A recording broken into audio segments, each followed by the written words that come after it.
Hello, in this video we are going to talk about compound interest and how to figure out how long it takes for an investment to reach a certain amount. So in this particular problem, what we're given is the initial investment, which is called the principal, and that is $1,000.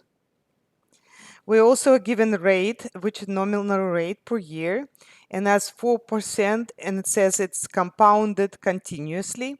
Every time we're given the rate in percent, we need to convert it to a decimal by dividing by 100. So the decimal point moves 2 to the left and becomes 0.04 for the rate. Now, we are wondering how long it'll take for an investment to reach 1600. So that's going to be our future value.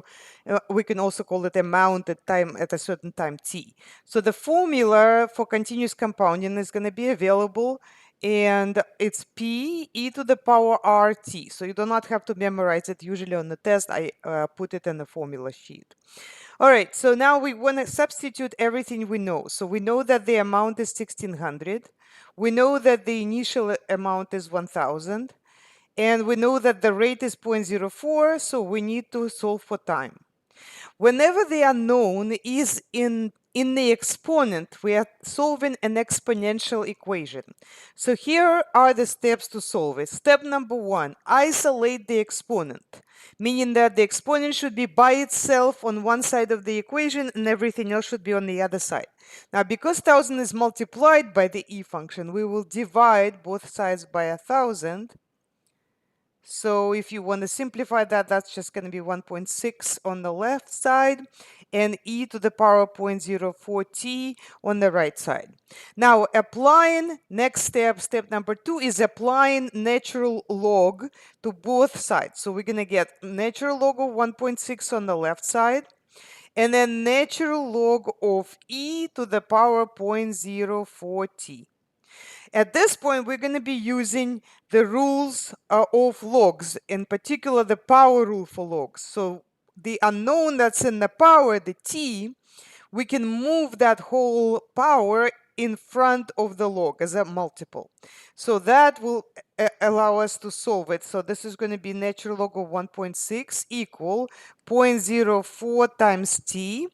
And then natural log of e, that's going to remain, that is actually 1.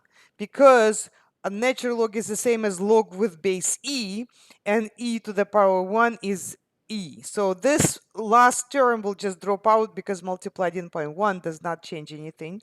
So we're going to get 0.04t equals natural log of 1.6. Now the last step to solve for t is to divide both sides by 0.04. And by the way, the formula that we will get will look like this: natural log of a divided by p, and then divide that by r. So that's what's going to happen in these questions. So now we just have to substitute this stuff in the calculator. So let's do that. So we're going to find natural log. So that's ln. If you go to functions, you will see it. And we want to put natural log of 1.6. And then divide that by the rate. Okay, now they tell us to round this to one decimal place, so that should be 11.8.